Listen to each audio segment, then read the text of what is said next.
Hello, everybody, and welcome back to another episode of Messianic Bible Studies. Again, I am Zeli. So, we're going to be continuing in Genesis. We're in Genesis 7. And in Genesis 6, we were introduced to this myth of, right here in verse 9. These are the generations of Noah. Noah was a righteous man, blameless in his generation, and whatnot. And of course, we have in Genesis 5, this is the book of the generations of Adam. And so this began a new sort of myth. And it started in verse 1, and then it more or less ended in chapter 6, verse 8. And we have this sort of parenthetical starting here. And Lamech had lived 182 years. He fathered a son and called his name Noah, saying, "Out of the ground that the Lord has cursed, this one shall bring us relief from our work and from the painful toil of our hands." And so this sort of begins the parenthetical, and you ask, okay, well, what are we being saved from? What are we being given rest from? And you could say, well, we're being given rest from the curse of man given to us by God, which the language painful toil of our hands echoes that language from Genesis 3. But then you also see an expounding on what it means for the painful toil of our hands to be given its full force.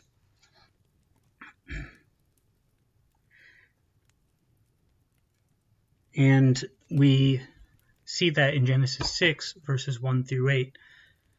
When man began to multiply on the face of the land, and daughters were born to them, etc., etc., we see this whole idea of the sons of God coming down unto the daughters of men.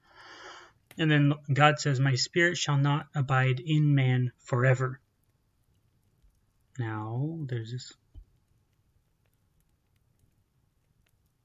Or contend with man. So there's a bit of a different reading there.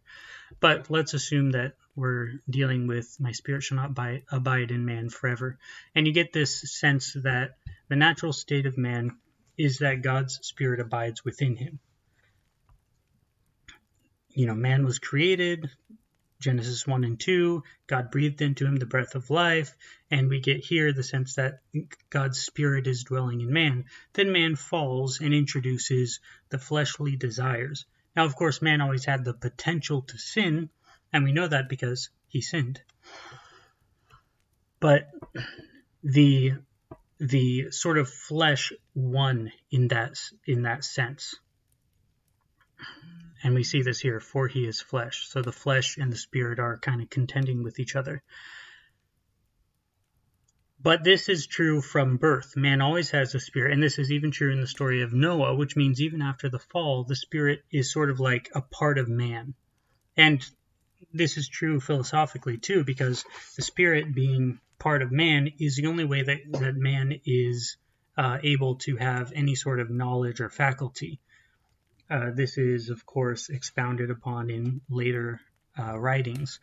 But I think that it's true that the only way, like if we're monotheists and the only truth is in God, the only reality is in God, the only ability to understand things is in God, and we also see this in Isaiah 11, all of that's part of the Spirit of God. So if we have the capacity to know truth before we are indwelt with the Spirit in a saving way, so to speak, then that means we have the Spirit in us. And of course, it's not the saving part of the Spirit, but it is the Spirit.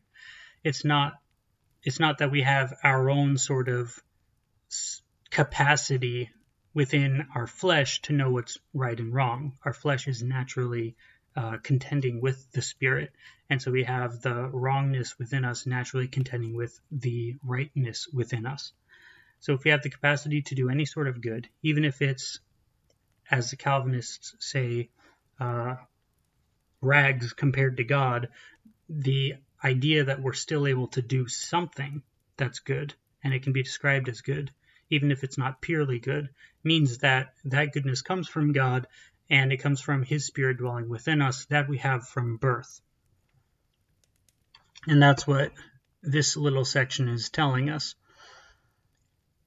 But the issue here is we also have a bunch of different ideas of Genesis 6 that, let's say, like they're floating around the internet, and YouTube is somewhat saturated with them because it's a very, I don't know why, it's like very fantastic, I guess. But the Nephilim were on the earth in those days and also afterwards, when the sons of God came to the daughters of man, and they bore children to them. These were the mighty men who were of old, the men of renown. And you're like, okay, angels were coming down, or aliens were coming down and copulating with women, and because they can't copulate because they don't have sexual organs, they were stealing women and taking their DNA and infusing it into the women so that they give birth to half angel, half alien, half human entities. And then by the time Noah was around, the only person who was entirely uncorrupted, and by corrupted we mean without infusation of alien DNA or whatever, he's the only person, him and his family, and his son's wives, I guess. But that's not true. It's refuted, because in verse 5, the Lord saw the wickedness of man was great in the earth, and that every intention of the thoughts of his heart was only evil continually. And the Lord regretted that he had made man on the earth, and it grieved him in his heart. So the Lord said, I will blot out man, whom I have created from the face of the land, man and animals and creeping things and birds of the heaven, for I am sorry that I have made them. But Noah found favor in the eyes of the Lord. So it is man that's the issue. It's the wickedness of man, not the genetic mutation of man, but it's the wickedness. It's a moral issue. It's not a genetic issue. And so God says, he begins this next myth. These are the generations of Noah. Noah was a righteous man, blameless in his generation. Noah walked with God, and Noah had 3 sons, Shem, Ham, and Japheth. Now the earth was corrupt in God's sight, and the earth was filled with violence. And God saw the earth, and behold, it was corrupt, for all the flesh had corrupted their way on the earth. And God said to Noah, I have determined to make an end of all flesh, for the earth is filled with violence through them. Behold, I will destroy them with the earth. Make yourself an ark of gopher wood. Make rooms in the ark, and cover it inside and out with pitch. This is how you are to make it. The length of the ark 300 cubits, its breadth 50 cubits, and its height 30 cubits. Make a roof for the ark, and finish it to a cubit above, and set the door of the ark in its side. Make it with lower, second, and third decks. For behold, I will bring a flood of waters upon the earth to destroy all flesh, in which is the breath of life under the heaven. Everything that is on the earth shall die, but I will establish my covenant with you, and you shall come into the ark, you, your sons, your wife, and your sons' wives, with you. And of every living thing of all flesh you shall bring 2 of every sort into the ark, to keep them alive with you. They shall be male and female, of the birds according to their kinds, and of the animals according to their kinds, of every creeping thing of the ground according to its kind. 2 of every sort shall come in to you to keep them alive. Also take with you every sort of food that is eaten, and store it up. It shall serve as food for you and for them. Noah did this. He did all that God commanded him. And so we sort of see another common theme in the Bible. Noah was a righteous man, blameless in his generations. Noah walked with God, and Noah had 3 sons.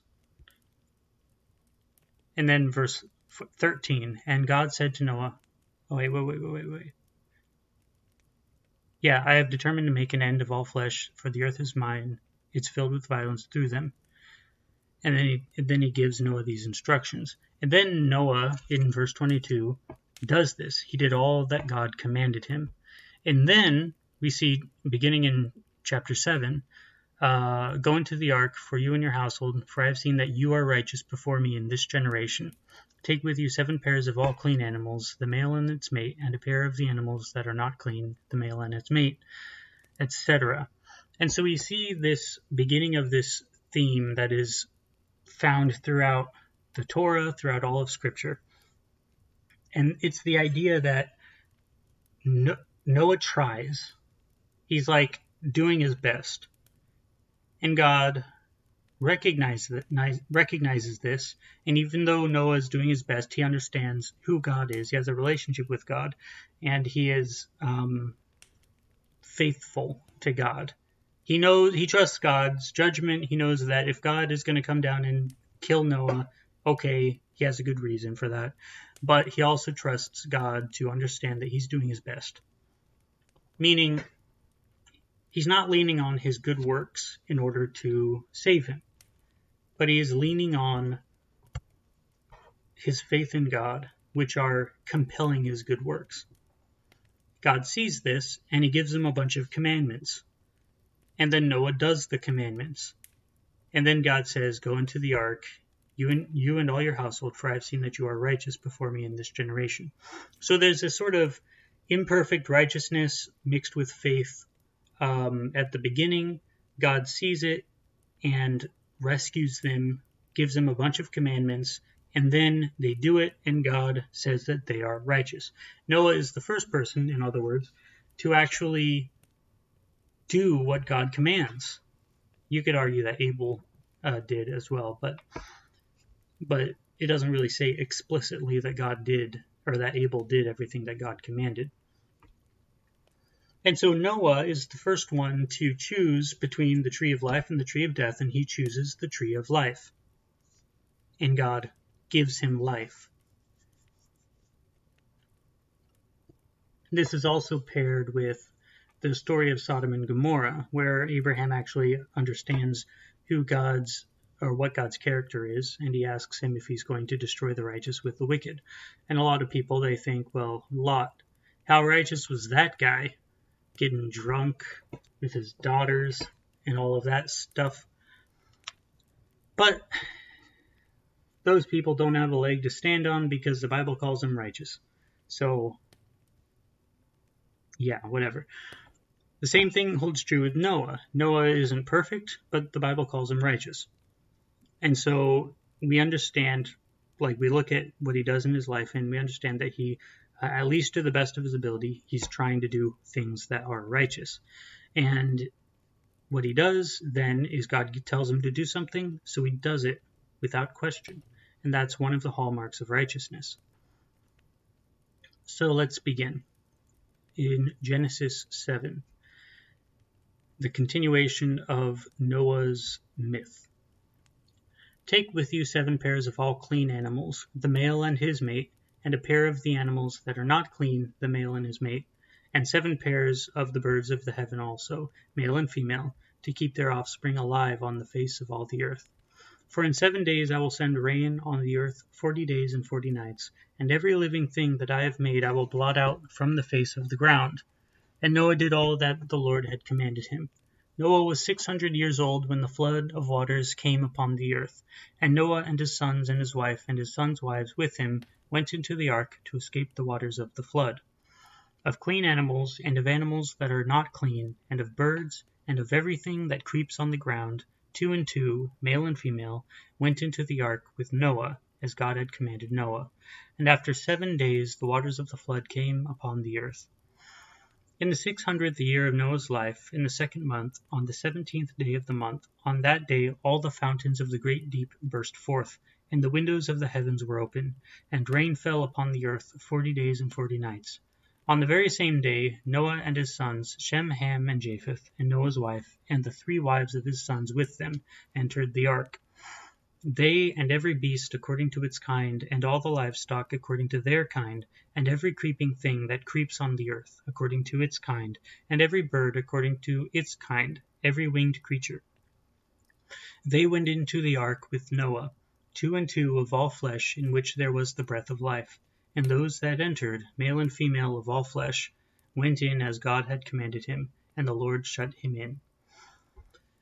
The flood continued 40 days on the earth. The waters increased and bore up the ark, and it rose high above the earth. The waters prevailed and increased greatly on the earth, and the ark floated on the face of the waters. And the waters prevailed so mightily on the earth that all the high mountains under the whole heaven were covered. The waters prevailed above the mountains, covering them 15 cubits deep.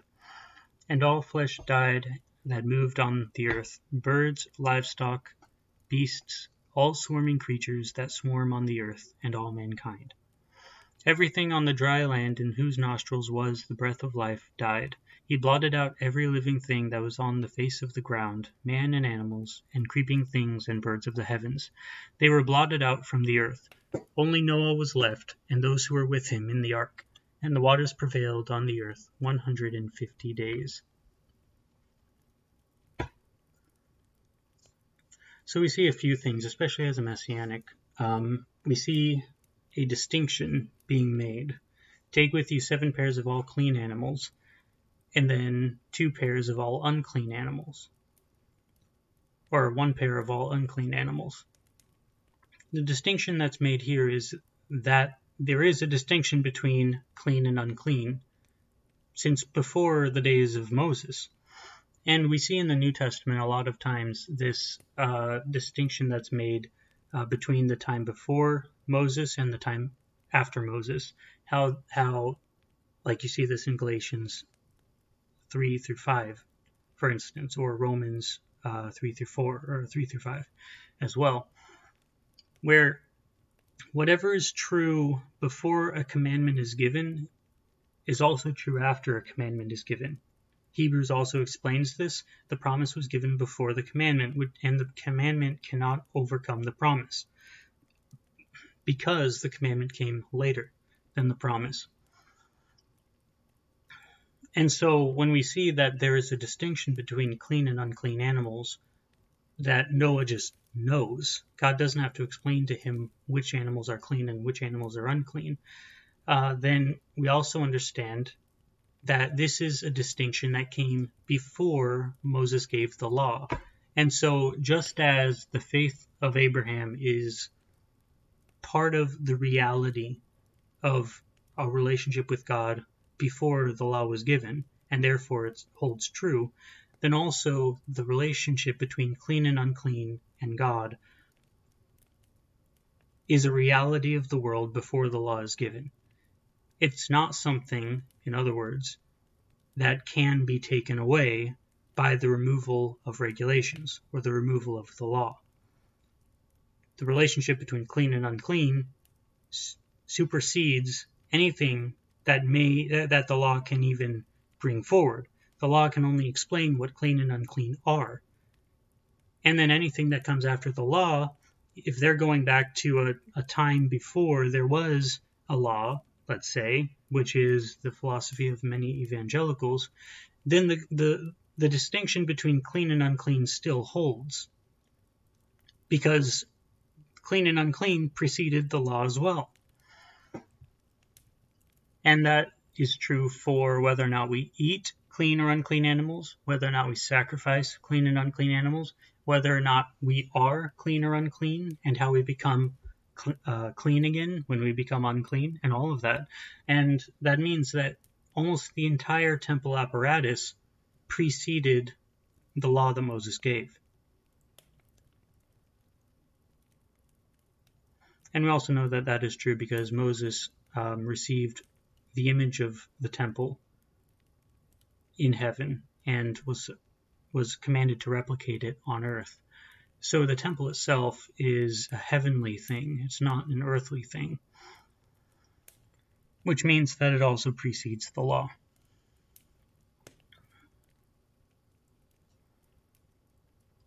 So then God says, in 7 days I will send rain on the earth, 40 days and 40 nights, and every living thing that I have made I will blot out from the face of the ground. And Noah did all that the Lord had commanded him. So again, we see that Noah is doing everything that the Lord commands him. But we also see that righteousness comes before the command, and then it comes after, and then it comes before again. And so you see like this increasing level of righteousness every time that God gives him more commands. He is made righteous by his faith. God gives him a command. He obeys the command. He's made more righteous. God gives him another command. He obeys the command. He's more righteous, etc., etc. And that's the whole story of sanctification. Sanctification means holiness. And this is a Protestant theological framework that dictates that we are supposed to, after being saved, attempt to become further and further sanctified. And we see this in Noah's life. We're supposed to become more and more holy. And how do we become more and more holy? By taking on more and more of the responsibility of the commands and trusting that God will give us the capacity to obey them.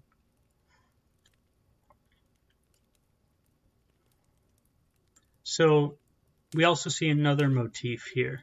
Noah was 600 years old when the flood of waters came upon the earth. Now the question is, Noah is made righteous. Noah is seen as righteous. We don't see that like with Shem, Ham, and Japheth. We don't see that with their wives. We don't see that with Noah's wife. Noah is the righteous one. Now, we may assume that the other ones are righteous as well, but I don't think all of them are. What they are is obedient to Noah. Now, Noah is obedient to God, and Noah's wife and his children are obedient to him, and his children's wives, etc. So again, we see more of this within righteousness, within faith of God. We see a hierarchy within the family. But even more than that, we see another theme or motif that begins in this section and will continue throughout the entire Bible.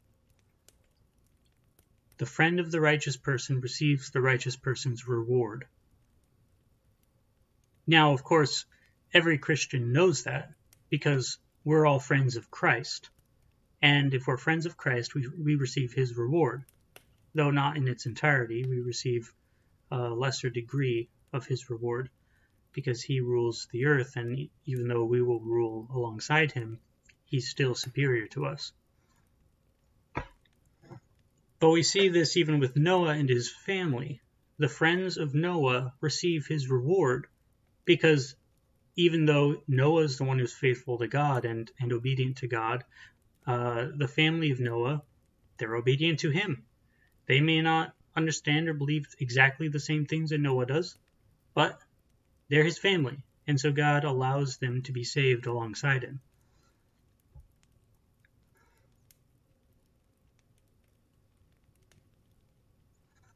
In the 600th year of Noah's life, in the second month, on the 17th day of the month, on that day all the fountains of the great deep burst forth, and the windows of the heavens were opened, and rain fell upon the earth 40 days and 40 nights. On the very same day, Noah and his sons, Shem, Ham, and Japheth, and Noah's wife, and the 3 wives of his sons with them, entered the ark.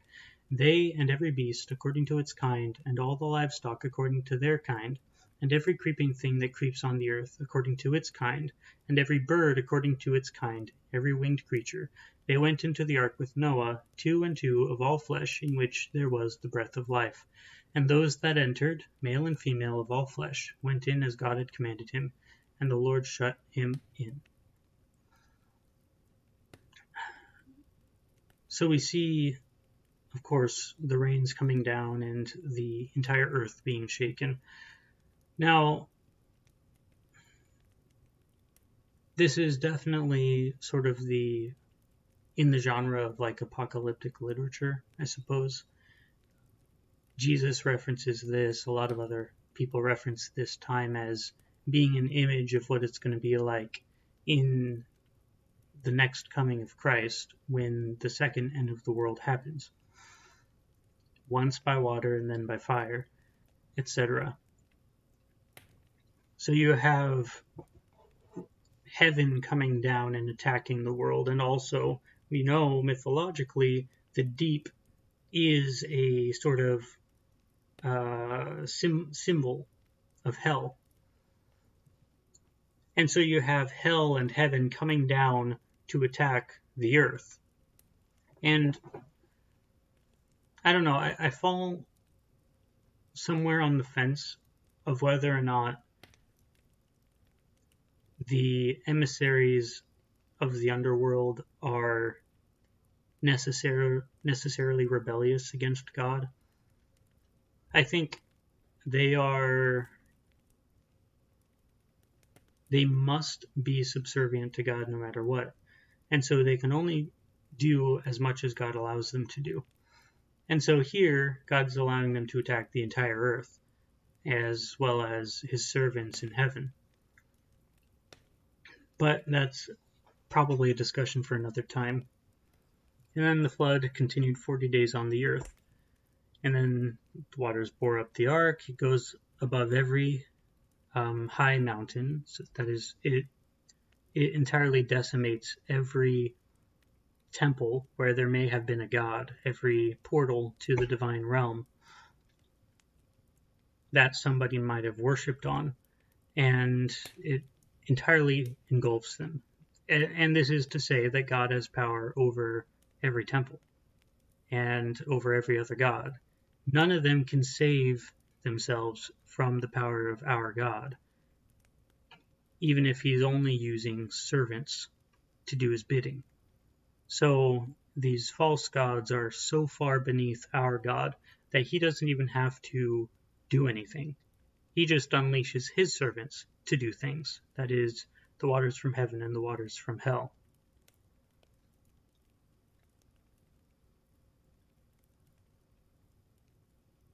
And then, of course, everything died on the face of the earth. Genesis 8. But God remembered Noah, and all the beasts, and all the livestock that were with him in the ark. And God made a wind blow over the earth, and the waters subsided.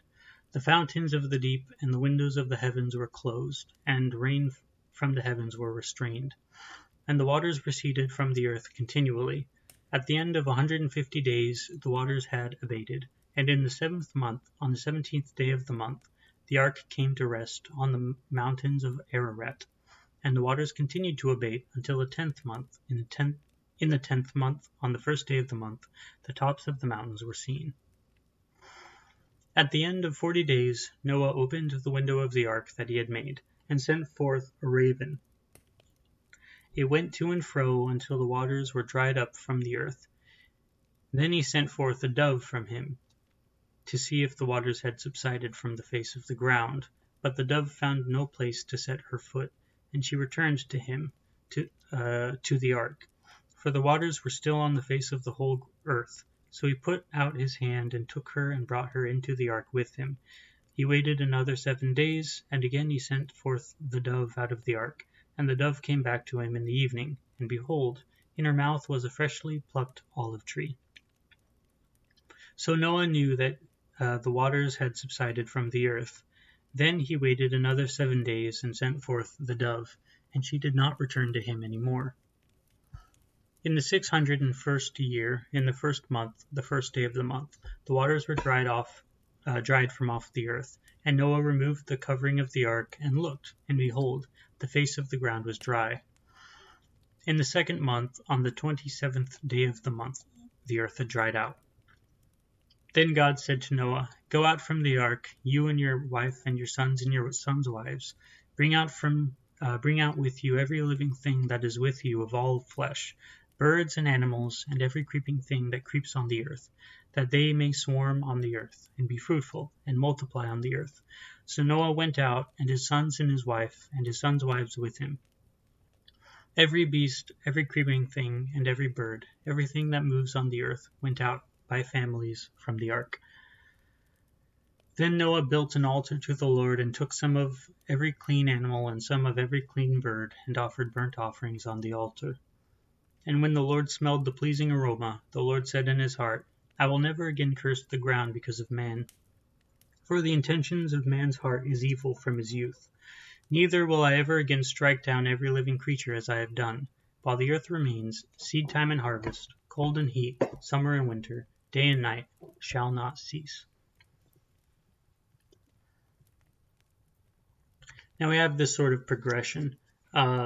The Noah text can be seen sort of synonymously because, again, this is a warning to the Israelites.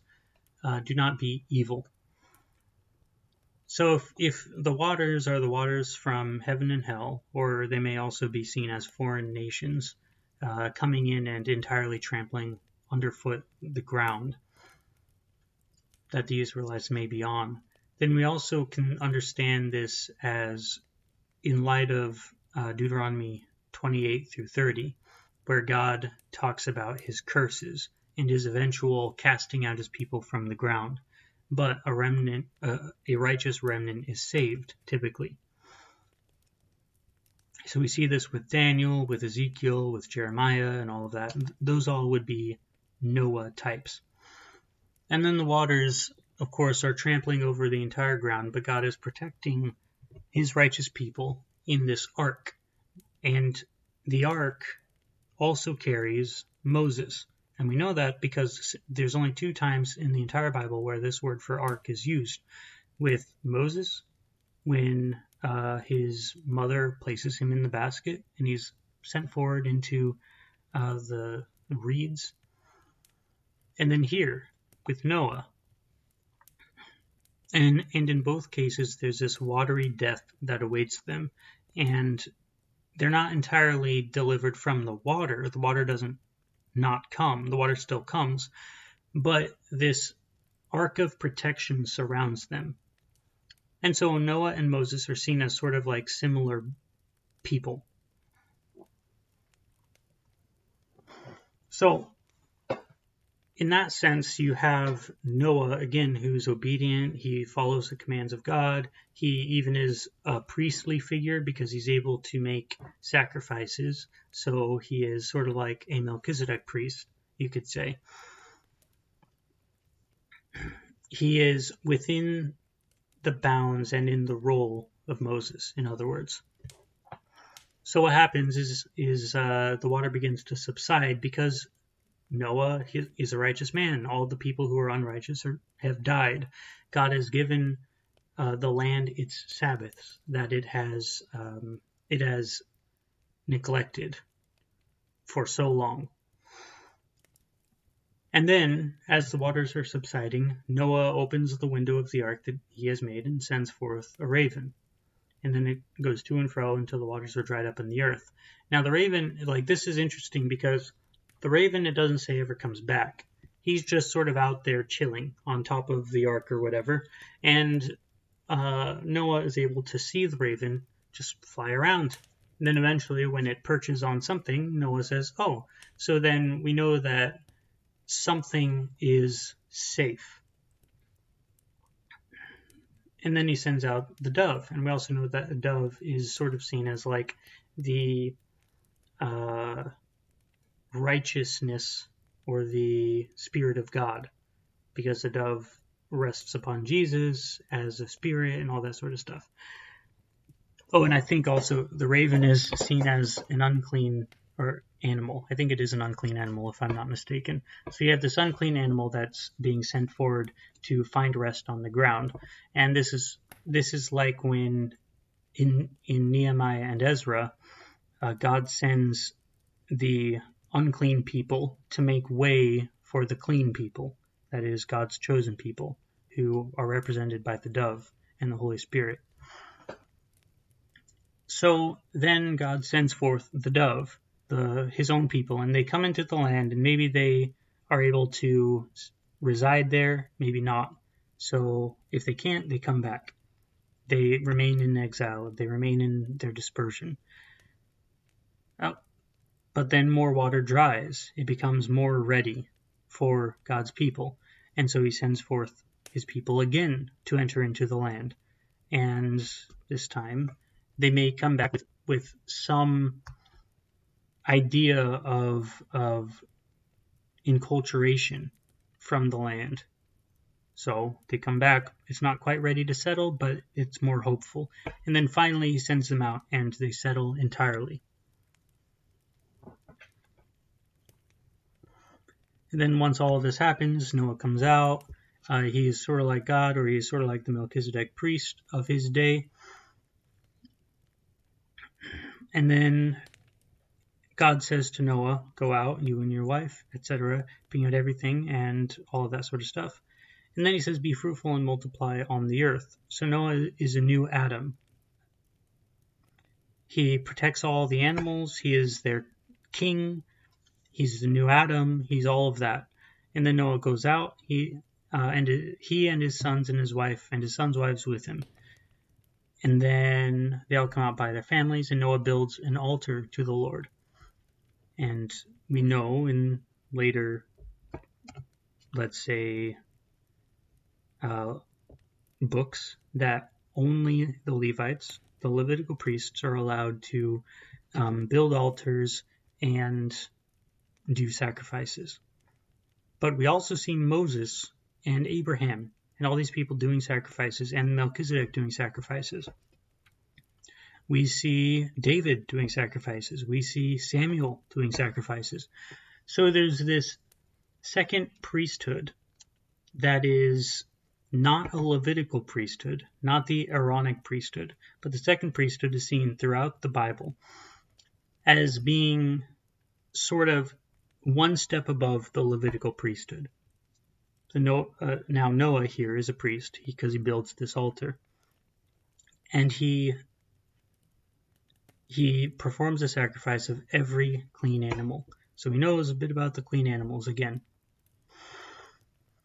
And because of Noah's intercession, because of his sacrifice, God blesses man. And he says, even though I know that they're evil from their youth, I will never again strike down every living creature as I have done.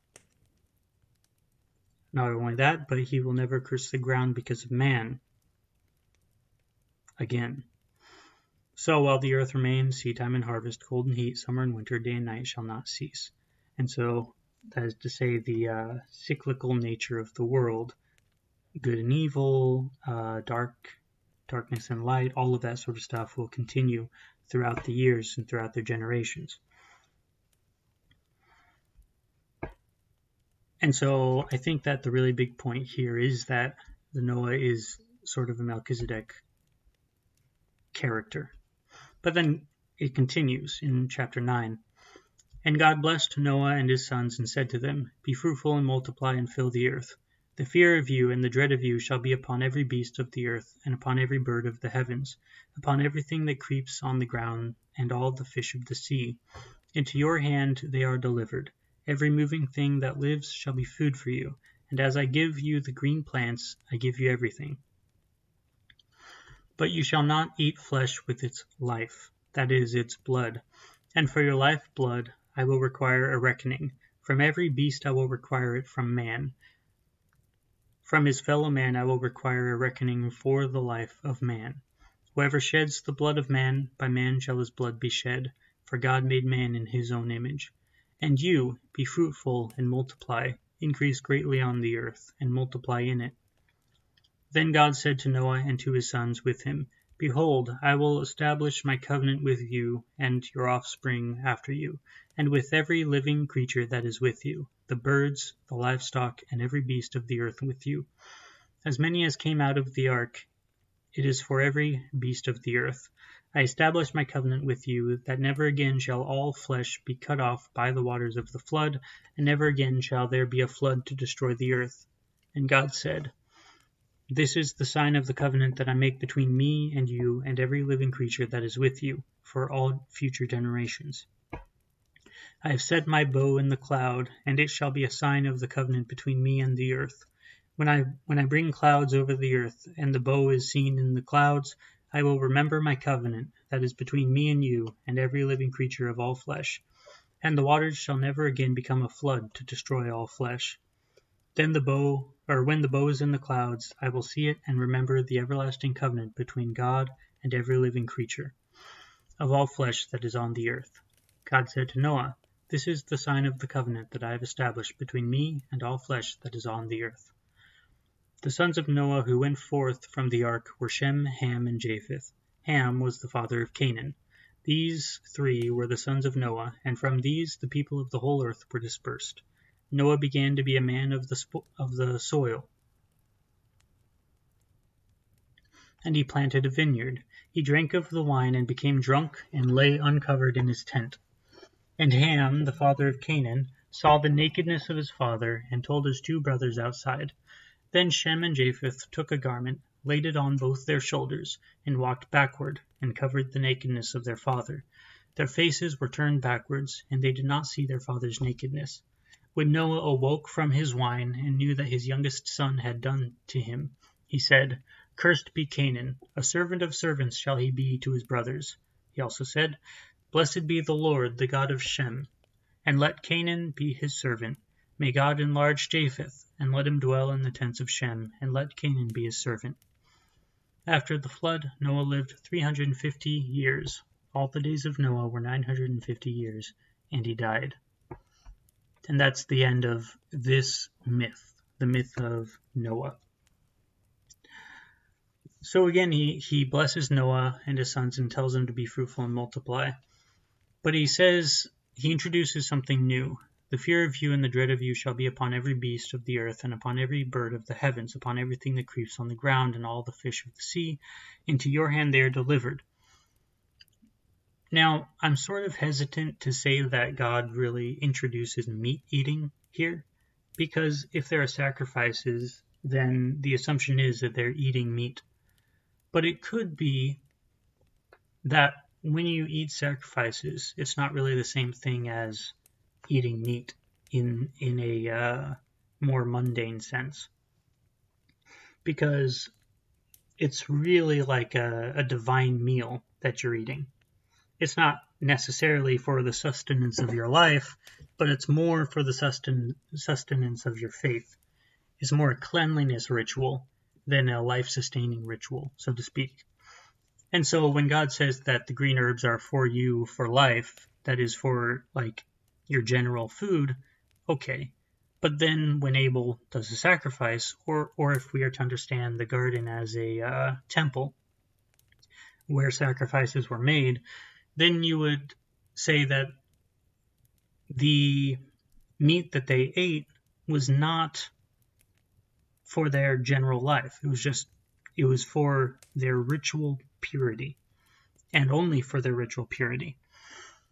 Now God is sort of introducing the mundane eating of meat, which many an American loves.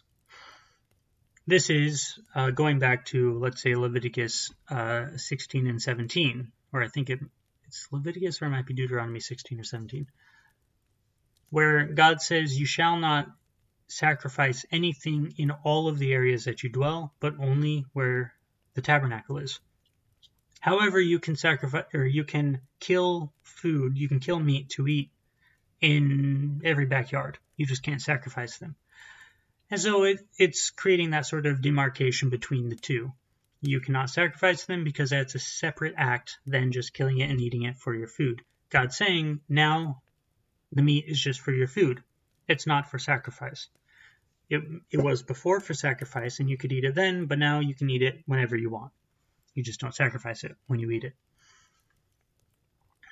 And then it's also really important to point out that in every one of these instances where like the covenant is re-upped, there's a commandment about food. With Adam and Eve, do not eat from certain trees. With Abel and Cain, certain sacrifices were acceptable, certain of them were not. With Noah, do not eat the blood. And then if you do eat the blood, God will require it of you.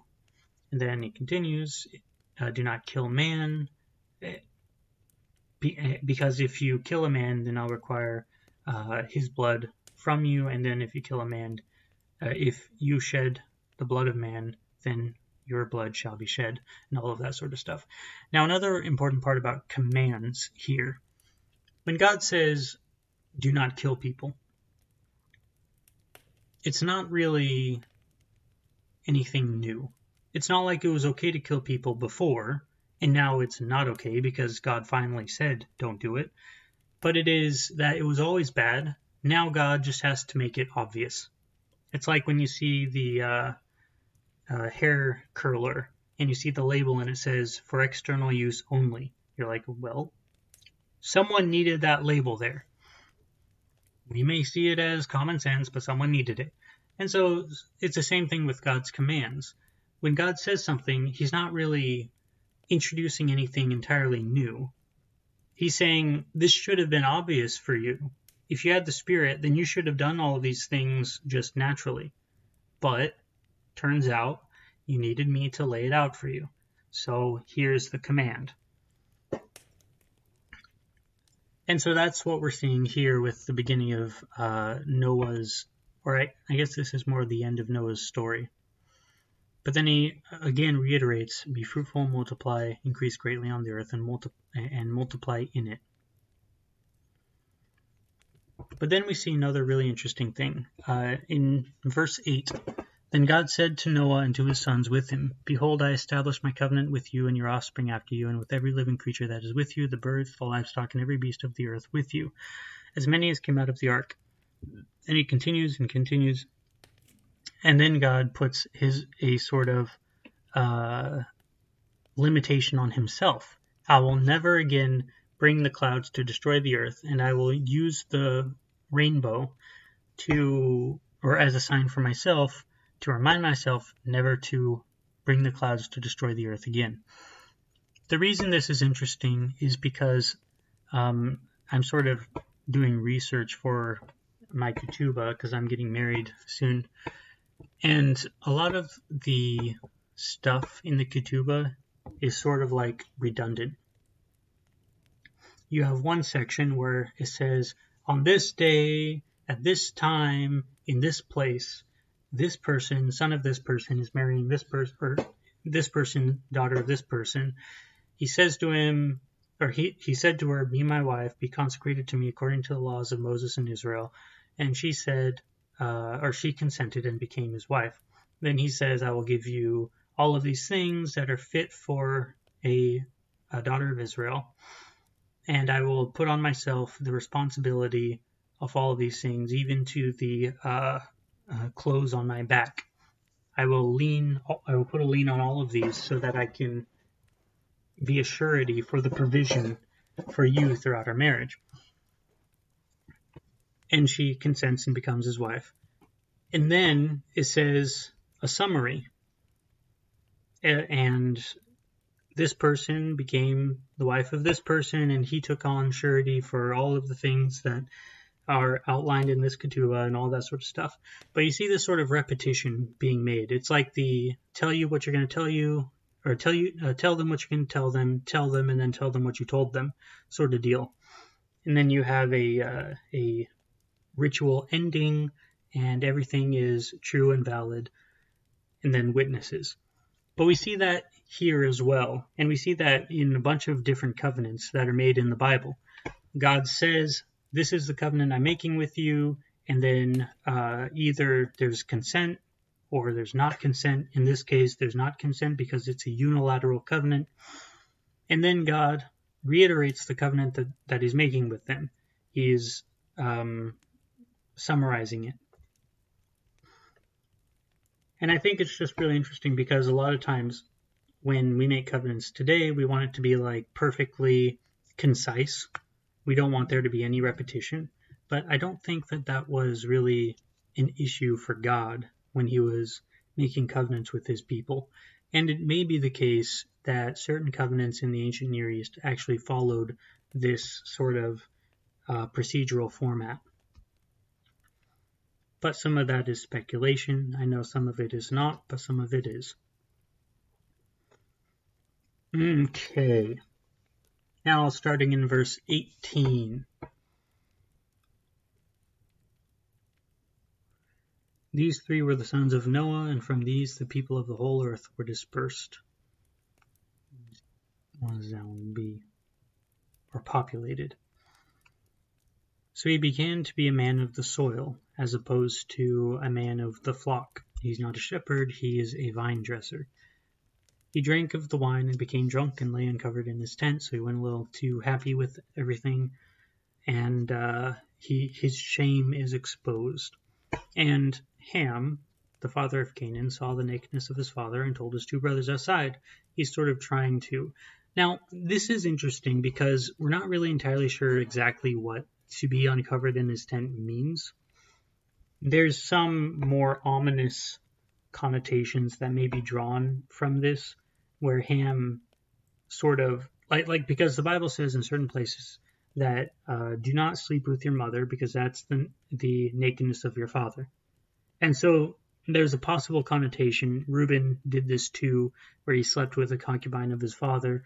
There's the possibility that Ham actually slept with his mother, Noah's wife. I don't know. It's interesting that Noah didn't have any more children after this, at least that we're aware of. But, like, because after something like that, the woman would be off limits to Noah as well. So Noah becomes bereft at that point. But we don't know. We don't know. We do know that it has something to do with Noah's shame. And at the very least, Ham was sort of trying to demonstrate the shame of his father and possibly trying to usurp him in some way. And the other people, Shem and Japheth, they took a garment, laid it on their shoulders, and walked backwards and covered the nakedness of their father. Their faces were turned backwards, and they did not see their father's nakedness. There's this respect that's involved with Shem and Japheth. And I think that what we see when Noah blesses or curses them, he says, "Cursed be Canaan, a servant of servants shall he be to his brothers." Because typically the punishment matches the crime, I think that Ham was probably trying to usurp his other brothers or his father in some way to try to be leader. And so Noah, understanding that Ham is trying to establish a place for his son to become the ruler of the family, Canaan, he says Canaan will be a servant of servants. So he'll serve the two of them. And Japheth will live in the house of Ham. So of Shem. So Shem is going to be the actual ruler of the world here. Shem is the total monarch. And let me see this.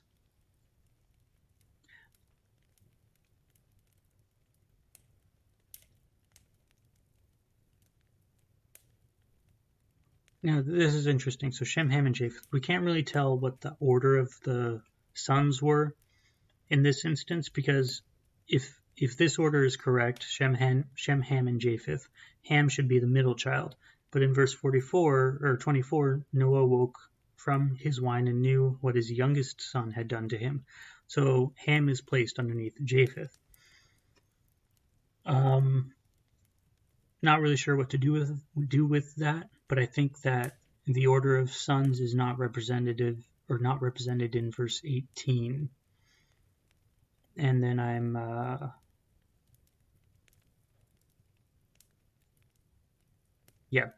So I think Ham was probably the youngest, Shem was the oldest, Japheth was the middle child. So Shem receives the blessing to become the head of the household, the king of the world, or whatever. Japheth is able to dwell in his tent, but he is ultimately he's not the king of the world, but he is definitely a prominent individual. He's not a servant, he's a free man. And then Ham is a servant. This actually is really interesting because it replicates the general civil order of Babylon as well. In Babylon, what they had were basically three classes. You could say the ruling class, the working class, and then the slave class. And the working class it was more like what would you call it? Artisan class.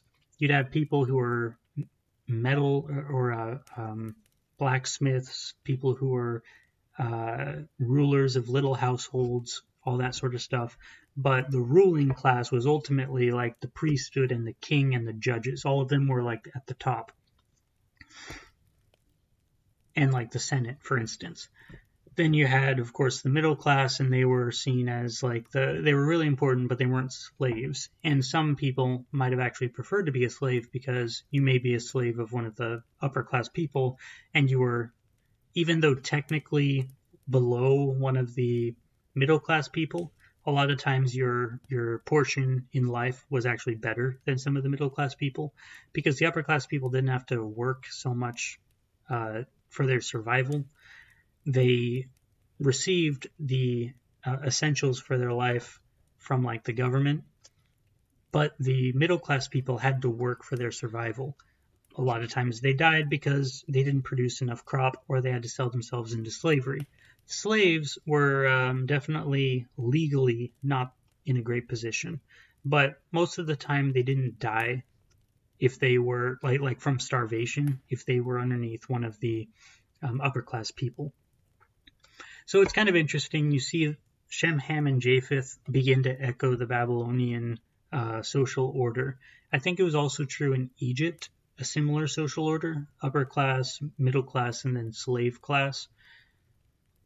You could even say that it's upper class and lower class and slave class, because the slave class was kind of a little more like they were not legally mobile, but they were kind of socially mobile.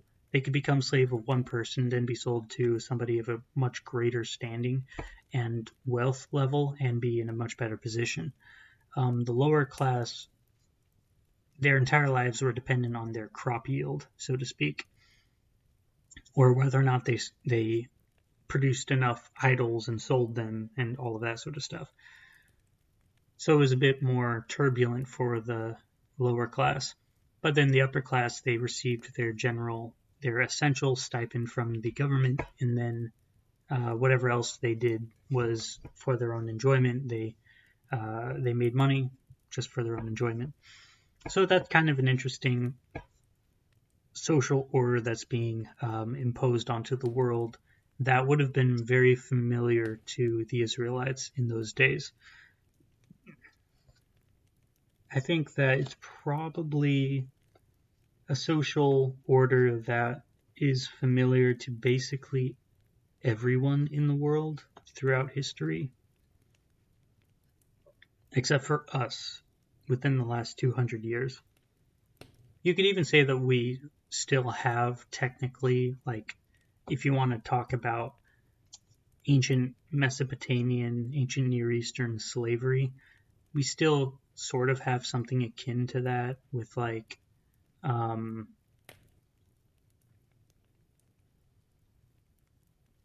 you'd have the managerial class here that's sort of akin to the lower class.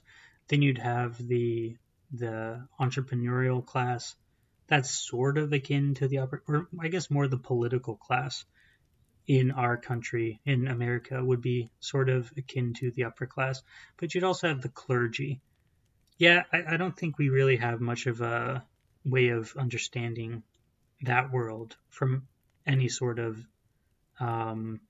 simile from our world. It was it was way different, actually. I would say most likely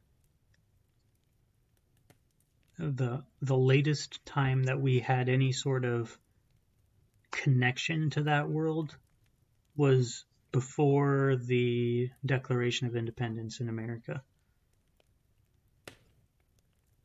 Maybe after that for a few years, a couple decades, but definitely not for very long. Because even before the Civil War, for like a few decades before the Civil War, there were lots of free states. And then I guess you could say that in the South, you had a bit of an analogy to Noah's world and the Babylonian and Egyptian and Hebrew world. But even then, like, the slavery was way more brutal than what was allowed in the ancient world, especially in the Hebrew world. You weren't even allowed to beat your slave and knock out a tooth, otherwise they'd be set free. So, like, perpetual slavery was also kind of foreign. There's always a possibility of, like, buying your freedom. So yeah, it's a bit different. Actually, what was okay? I want to find the actual name of the social classes.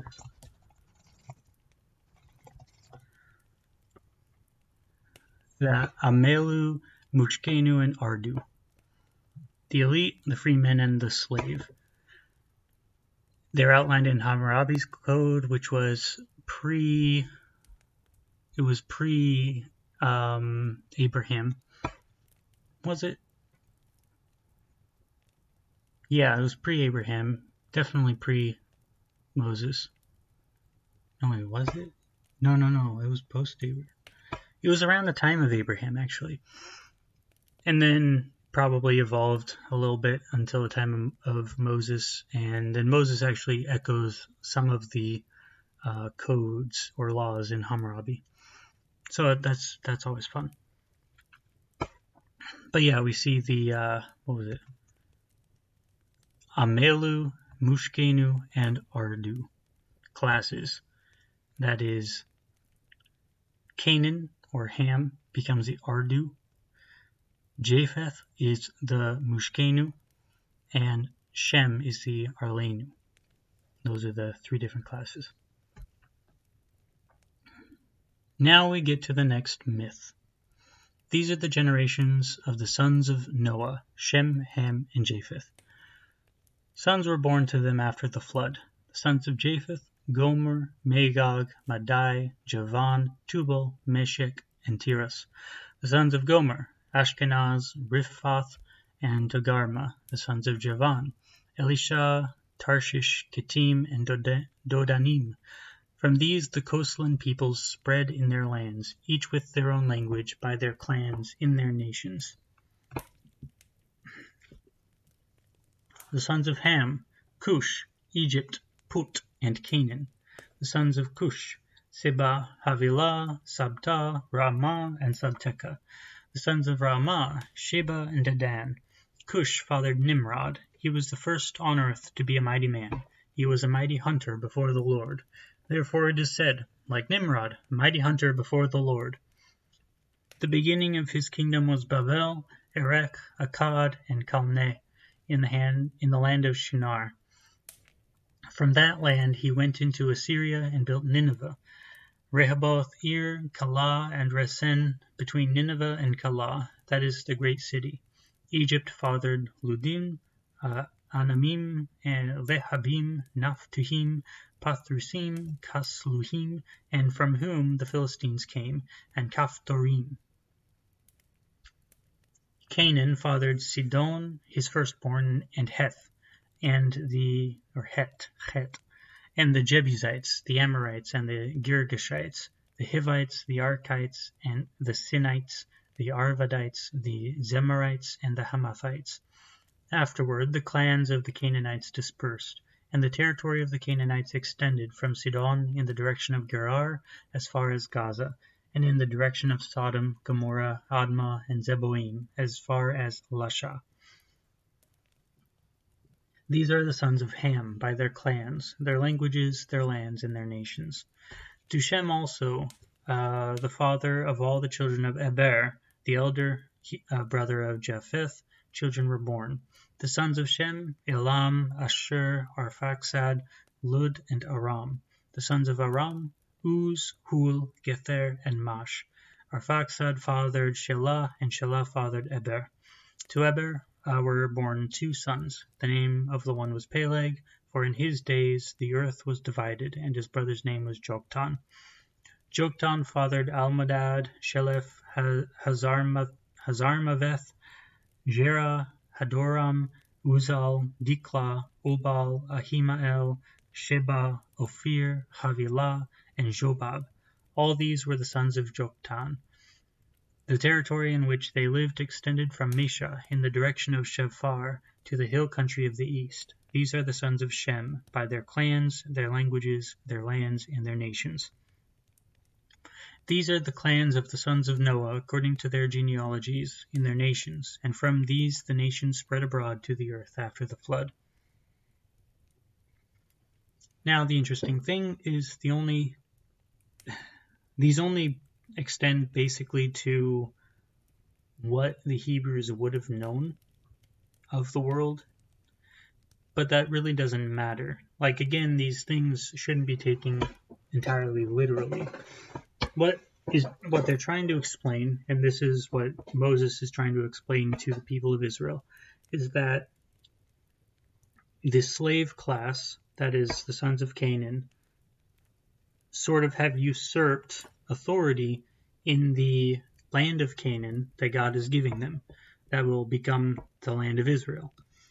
And so Moses is giving them sort of the divine permission to run them out of the land. And that is basically what this myth is explaining. We see Japheth, the freeman class, for instance, Ashkenaz, I think. No, I don't know. So, Kittim, where is that? I think that's in Africa. It's supposed to be in Africa. Tarshish, that's in Europe. So, like, you see, like, these people from Japheth, they're, like, extending all the way around Europe and Northern Africa. And then those people are sort of like the freedmen, so to speak. And then the sons of Ham, Cush, Egypt, Put, and Canaan. Now, Egypt, Put, and Cush are all African people, so to speak. They're all in Africa. Canaan is the only one that is a slave, technically. And I don't think you would be able to properly say that there are any Canaanites today. But Cush, Egypt, and Put are not slaves. They're just part of the freedman class because they're the other sons of Ham. Then the sons of Cush, Sheba, Havilah. So this is where we get the idea of the river of Havilah, or the river from the garden coming down and encircling the land of Havilah. So it's encircling the land of Cush. Sabta, Ramah, Sabteka, the sons of Ramah, etc., etc. Cush fathered Nimrod. So this would have been in, let's say, like the bottom of the Nile, the southernmost part of the Nile. I guess you wouldn't even be able to call it the Nile at that point. It's part of the Indian Sea, I believe, if I'm remembering my geography correctly. So a lot of times people associate Nimrod with Babylon, which makes a lot of sense because Nimrod,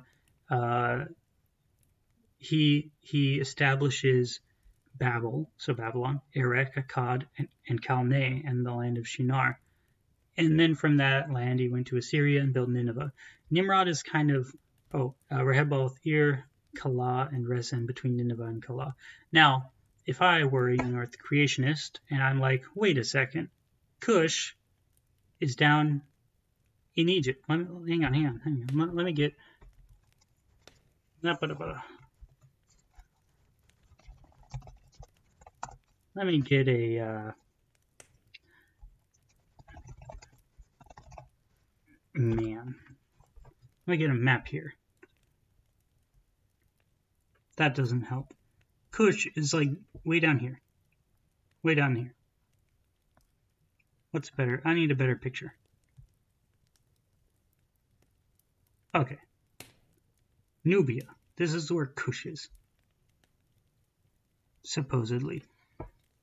Now, if I were a young earth creationist, and I have the issue with Cush being here, and then Nimrod establishing these cities, because we have Assyria somewhere, or Assyria's right here, Babylon's here, Akkad is somewhere around here. You have all of those cities, like basically following the Fertile Crescent. How does that work? Well, not that difficultly, because Egypt had a water route to Babylon, because this was a water trading route right there between Babylon and Egypt. And we know this because of some of the stories that Egypt tells us of like this god coming down and coming around over here. Not really a god, it's like people transferring the idol from Egypt to Babylon, and they had like a sort of divine trading session or whatever. But, you know, their relations were normalized for years. Now, of course, this is much better. It's much closer, but it's also on land. And you know what's faster than walking? A boat. And so that's what they did. So Nimrod, if he was down here, it actually would have been faster for him to get there to Babylon than for the Egyptians to get there. So it wasn't really all that big of a deal for if Nimrod went and did that, which no doubt would have been perfectly okay with the Israelites. But I don't really have to be a young earth creationist or anything. The idea is basically that Nimrod, he was going around and he was settling in a land that was not his own. He was like a conqueror, which is why the Jewish tradition with Nimrod is that he was a mighty hunter. Nimrod, a mighty hunter before the Lord. But the idea of what he hunted was he wasn't hunting animals, he was hunting man or men. Which is why in the next story, 11, we have the Tower of Babel. So Nimrod was supposedly the founder of the Tower of Babel because he was a hunter of men going into cities that were not his own, establishing his own domain and rule. He was essentially an empire builder, and he found himself to be he got ahead of himself, let's say. Now, there's evidence for this because the Tower of Babel story is part of the same myth as the generations of the sons of Noah story, Shem, Ham, and Japheth. So Nimrod is singled out as a ruler that is going around, and he goes from Cush on one end of the entire world all the way to the other end through the water, and he begins this. Now the whole earth had one language and the same words. And as people migrated from the east, they found a plain in the land of Shinar. Where's Shinar? So they went this way. And I don't know where Shinar is. Probably somewhere around here.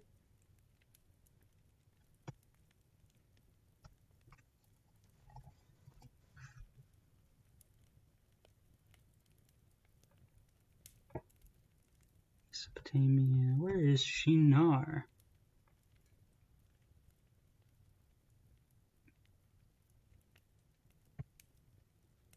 Shinar is the region. That makes more sense. Okay, so and the people migrated from the east. They found a plain in the land of Shinar and settled there. So what they're doing, going back to the map, Nimrod, if he's the person doing this, he's here. And then he's continuing to build his empire all the way to Nineveh. Now, of course, historically, we don't really have any extra biblical evidence that this happened. It's not really the point. The point is to express the sin that Nimrod is doing, not necessarily the precise thing that he's doing. But empire building was a thing that happened. It was just very, it wasn't at all what you think of when you think of an empire building effort, especially in the modern world. Like this was probably really difficult to build an empire around all of these. And so if Nimrod did that, then maybe he did. That would have been really impressive. And as the people migrated from the east, they found a plain in the land of Shinar and settled there. And they said to one another, "Come, let us make bricks and burn them thoroughly." And they had brick for stone and bitumen for mortar. Then they said, "Come, let us build ourselves a city and a tower with its top in the heavens, and let us make a name for ourselves, lest we be dispersed over the face of the whole earth." And the Lord came down to see the city and the tower, which the children of man had built. And the Lord said, "Behold, they are one people, and they have all one language, and this is only the beginning of what they will do, and nothing that they propose to do will now be impossible for them. Come, let us go down and there confuse their language, so that they may not understand one another's speech." So the Lord dispersed them from over the face of all the earth, and they left off building the city. Therefore its name was called Babel, because there the Lord confused the language of all the earth, and from there the Lord dispersed them over the face of the earth. So that's the end of the story of, or the myth of, the sons of Noah, Shem, Ham, and Japheth.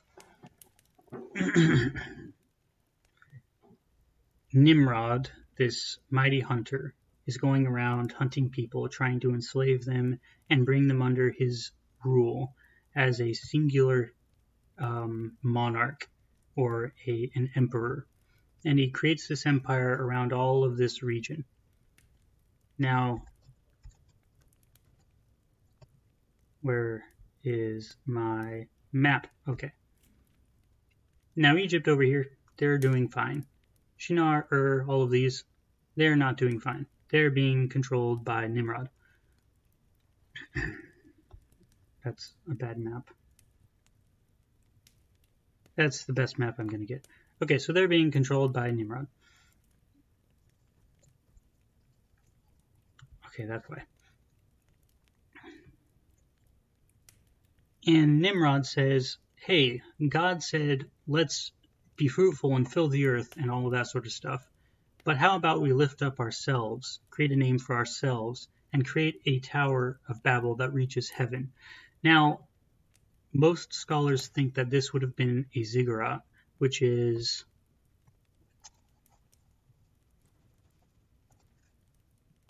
one of these things.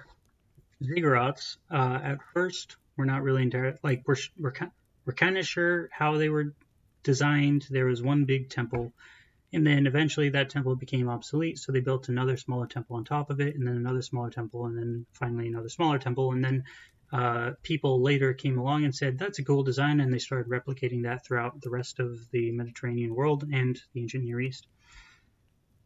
That's sort of the idea of what a ziggurat is, though. It's a step pyramid. It's like that. Now, to the Israelites, this probably looks like a mountain. And mountains are a place where you meet with God. But you have to do it on a naturally forming mountain because that's where God has established a divine realm to be. So, what does Nimrod and these Nimrods do? Well, they decided to make their own mountain, their own ziggurat, a man-made mountain that reaches to the top with the temple at the top, where you can meet with God. They're trying to build their own ladder to heaven, and they're trying to make themselves grand and lift themselves up. Just like in the first story, the story of the Garden of Eden, just like in the story of Cain and Abel, just like in all of the stories, you have this humans lifting themselves up to attempt to be like God. They're building their own mountain, and they're meeting God on their terms, not on God's terms. And they're trying to do the opposite of be fruitful and multiply. They're trying to consolidate and become a single mighty nation. And God says that's not good. And this is, again, the whole idea of, are we going to lift ourselves up, be disobedient, be faithless and lawless, or are we going to put ourselves under God's commandments and humble ourselves and be faithful to Him? These people were not faithful to Him, so God confused their languages and dispersed them over the whole face of the earth. Now, so far we have basically two stories. One of them we only have one story of, which is the story of the sons of God and the daughters of men. And this is the idea of the mixture of the holy and the profane, which is really bad. Then we have the story of the clean and unclean animals with Noah, and then the pouring out of the blood onto the ground because it's not clean for us to eat. So there's this theme throughout all of these myths about the clean and the unclean, honor and shame, holy and unholy. We're not supposed to mix them. And this is way before the law was given. This is a basic framework that God created in the entire world. Do not mix the holy and the profane. And it's something that I think we neglect in our modern societies way too much. We need to have a clear demarcation between holy and profane. And this is one of the instances where we humble ourselves to God, because a lot of times we can't rationalize what is holy and what is profane. And in fact, as Christians, we oftentimes say the holy and profane in like those categories are no longer even valid because of somehow Peter and his sheep. But that's not true. It is something that is built into the fabric of the world. And God even had his own holy tree that we were not supposed to eat, and we're not supposed to mingle that tree with the profane trees. So back even in the garden, there was the clean and the unclean, the holy and profane, and we're not supposed to mix them. We're supposed to be humble and obedient to God's commandments and have faith in him. All of those things are one basic unit. We can't divide those into their own little components. Of course, we can for theological purposes, but for practical purposes, it's all the same. If you have faith, then you will also understand the difference between the holy and the profane and act in accordance with them. You won't mix the holy and profane. And if you have faith, you'll be humble and obedient to God's commandments. If you don't have faith, you're going to do the exact opposite. And when you read the New Testament, when you read all of the books of the Bible, you see that sort of mixing of these categories. It's all one unit. For instance, Hebrews 3, it talks about the faithlessness of the people. And then it says they're not faithful. What are they instead of being faithful? Rebellious, sinful, lawless. But faith isn't a work, but the opposite of faith is rebellion, which is a work, but it's a work for your own aggrandizement. So therefore, faith is obedience to God by your humility and your respect and your honor of him. That's what faith is. It's not merely a belief, and James even says this. Even the demons believe and they tremble, meaning just belief isn't enough. But what is enough is when you have the obedience, the faith that leads to obedience and humility, even so that you'll provide for God's people that you don't think deserve it. And that's what faith is. That's what all of these stories are telling us. And they're all providing the mythos for the Hebrews and eventually the mythos for the Christians as well, so that we can come into one body as within Christ and serve our God in faithfulness, obedience to his commandments, and clear demarcation between holy and profane. And that's what these stories are all about so far. Thank you very much, and have a good day.